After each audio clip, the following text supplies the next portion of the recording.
Mesdames et messieurs et mesdemoiselles, 2025 approche à petits pas. Vous savez qu'en 2025, il y aura organisation des élections présidentielles en Côte d'Ivoire. Oui. Et donc, nous sommes en train d'assister à des manœuvres politiques de l'opposition ivoirienne, notamment M. Guillaume Soro et M. Laurent Gbagbo. Alors, aujourd'hui, il faut dire que M. Guillaume Soro est à l'extérieur du pays, mais il compte participer à cette élection de 2025. Peu importe la manière, mais il compte fermement participer. Et donc, vous savez aussi que M. Laurent Gbagbo, d'une manière ou d'une autre, a envie de se présenter à cette élection, même si l'on apprend par-ci par-là qu'il est exclu. Puisque le moment n'est pas encore venu, on va éviter de dramatiser la situation. Le 14 juillet dernier, 14 juillet 2024 là, M. Laurent Gbagbo était à Bonoa, où il a tenu un meeting, lors duquel il a sorti clairement cette phrase qu'il ouvre ses bras. Tous ceux qui veulent naturellement un rassemblement politique dans l'opposition, rassemblement sain, sincère, pour battre ce gouvernement, parlant du gouvernement d'Alassane Dramane Ouattara, Laurent Gbagbo a dit clairement que tous les acteurs politiques étaient les bienvenus. Alors, qu'est-ce qu'il veut faire? Naturellement, M. Gbagbo veut construire un bloc opaque, pénétrable, impénétrable du moins, un bloc solide, capable de faire barrage aux candidats de M. Alassane Dramane Ouattara et de son parti. Parce que M. Dramane Ouattara, je crois qu'il ne va pas se présenter. Ça, c'est mon avis à moi. Je crois qu'il ne va pas se présenter, mais son parti quand même, le RHDP, si je ne me trompe pas, va présenter un candidat. Et ça sera le candidat certainement de Alassane Dramane Ouattara. À cet effet, après la déclaration alors du 14 juillet de M. Laurent Gbagbo à Bonoa, M.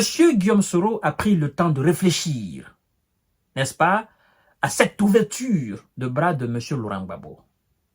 Puis, il a trouvé utile que c'est le moment de mettre des querelles intestines de côté, le moment de mettre les débats inutiles de côté, le moment de mettre de côté les mauvais yeux et de faire face à la réalité. La réalité est que M. Guillaume Soro se rend compte que si ils vont en rampe dispersée, il sera très difficile pour lui et les autres acteurs politiques, naturellement, de battre M. Alassane Dramane Ouattara et ses candidats dans les urnes en 2025. C'est dans cette perspective, M. Guillaume Soro trouve vraiment utile de répondre à l'appel de Laurent Gbagbo. C'est-à-dire, en clair, Guillaume Soro est aujourd'hui partant pour la construction d'une coalition politique solide, sincère, honnête, afin de faire barrage à M. Alassane Dramane Ouattara et son parti politique. Il va d'ailleurs jusqu'à toucher l'accord de 2005 qui a été signé, naturellement à Pretoria. Il évoque que, quand même, il rappelle aux militants et sympathisants du Alassane Dramane Ouattara que M. Laurent Gbagbo et lui, personnellement, Guillaume Soro, ont été les acteurs, n'est-ce pas, de cet accord de Pretoria de 2005 qui a effectivement permis à la candidature de tous les acteurs politiques sans exclusion, notamment Alassane Dramane Ouattara. Et donc, M.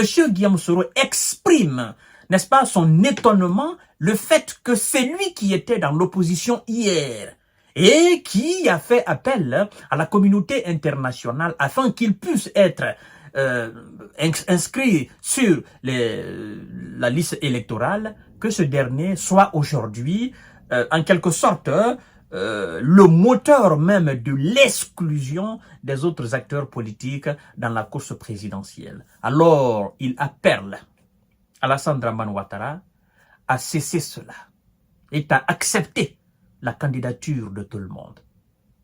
Il appelle Alassane Dramane Ouattara à arrêter l'exclusion de qui que ce soit, de permettre à tout le monde de participer aux élections présidentielles afin d'éviter tout problème.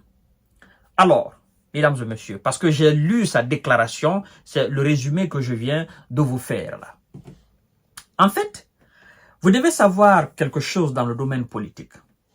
Dans le domaine politique, il n'y a pas d'amitié. Entre les acteurs politiques, il n'y a pas d'amitié.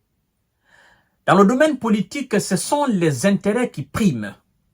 Et les acteurs politiques, parfois, même les ennemis les plus jurés, c'est-à-dire les ennemis les plus opposés dans un pays, peuvent devenir en réalité des gens qui peuvent s'asseoir et jumeler leurs intérêts afin d'atteindre leurs objectifs. Parce que la vocation des acteurs politiques est naturellement de conquérir le pouvoir présidentiel et de gouverner l'État. Et donc, tout ce qui peut permettre à un acteur politique d'accéder au pouvoir, il va le faire. Sans exception. Ça, il faut que vous le sachiez.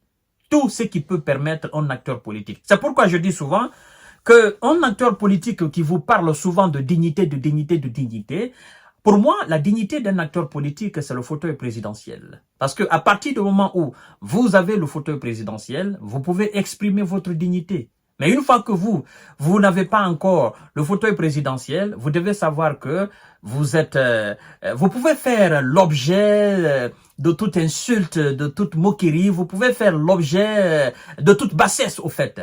Vous comprenez? Donc, l'acteur politique, pour ceux qui disent souvent, oh non, il n'a pas honte, c'est pas un homme digne, il doit pas faire ceci, mettez ça de côté.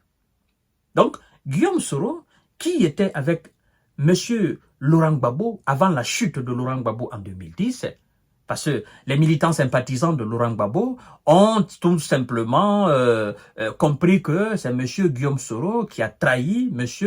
Laurent Gbagbo en 2010 et qu'il s'est rallié du camp de M. Alassane Dramane Ouattara, chose qui n'a pas marché entre les deux. Et donc aussi aujourd'hui, M. Guillaume Soro, en tant que président d'un parti politique, répond à l'appel de rassemblement afin de créer une coalition politique de M. Laurent Gbagbo. Ne soyez pas surpris, c'est la politique. La politique, c'est pas une religion. Un acteur politique peut faire tout. Tout ce qui, naturellement, va aboutir à la satisfaction de ses besoins. Un acteur politique peut faire tout sans exception. Ça, il faut que vous le compreniez. Que vous soyez militant de Laurent Gbagbo, ou que vous soyez militant de Guillaume Soro, ou que vous soyez militant d'Alassane Dramane Ouattara, comprenez tout simplement que les acteurs politiques, ils se battent pour des intérêts. Nous avons vu l'exemple en France. Des acteurs politiques qui n'étaient pas d'accord. Mais quand il a été question de faire tomber le RN, qu'est-ce qu'ils ont fait? Ben, naturellement, ils ont formé une coalition. Même des gens qui se détestent le plus, ils ont formé une coalition. Et ça a marché. Donc, l'autre question est de savoir, aujourd'hui, quelle probabilité, même si Alassane Dramane Ouattara venait à accepter la candidature de Laurent Gbagbo et de Guillaume Soro, ou venait accepter que Guillaume Soro entre au pays, il n'y a plus de poursuites judiciaires dans son dos, quelle probabilité que Laurent Gbagbo et Guillaume Soro puissent vaincre le candidat d'Alassane Dramane Ouattara au pouvoir? Quelle probabilité? Ils ont quelle chance, sincèrement, si on doit se dire la vérité? Les organisations d'élections se font sous le régime d'Alassane Dramane Ouattara. Quoi qu'on dise, c'est lui qui va organiser. Même s'il y a maintenant un organisme qui est chargé d'organiser les élections, on dit indépendante, machin, mais c'est sous le régime d'Alassane Dramane Ouattara. Nous savons ce qui se passe en coulisses. Alassane Dramane Ouattara qui a aujourd'hui un puissant allié, naturellement, ou des puissants alliés qui sont la France et les États-Unis. Et donc, avec la position de M. Guillaume Soro et la position de Laurent Gbagbo, Pensez-vous que avec l'implication ou, n'est-ce pas, la position des États-Unis et la France, les deux acteurs politiques ont aujourd'hui la chance de battre le candidat d'Alassane Dramane Ouattara dans les urnes en Côte d'Ivoire? Ben, mesdames et messieurs, il faut que je voie ça clair. Sinon, quoi qu'on dise, ça reste pour moi un rêve. Dramane Ouattara vivant, ses ministres vivants, ses partenaires français vivants, américains vivants, européens vivants. Lui organise les élections en Côte d'Ivoire.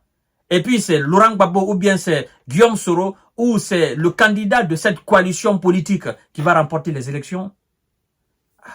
Ça, je ne dis pas que c'est pas possible, mais je dis, pour moi c'est un rêve. Il faut que je voie cela. Sincèrement, hein. C'est pas que j'ai une page, j'ai pas, non, j'ai pas de parti prise, mais je dis, avec ma petite connaissance et mon expérience tout petit là, de la politique africaine, de mon expérience des organisations d'élections africaines en Afrique, sincèrement, il faut que je voie ça.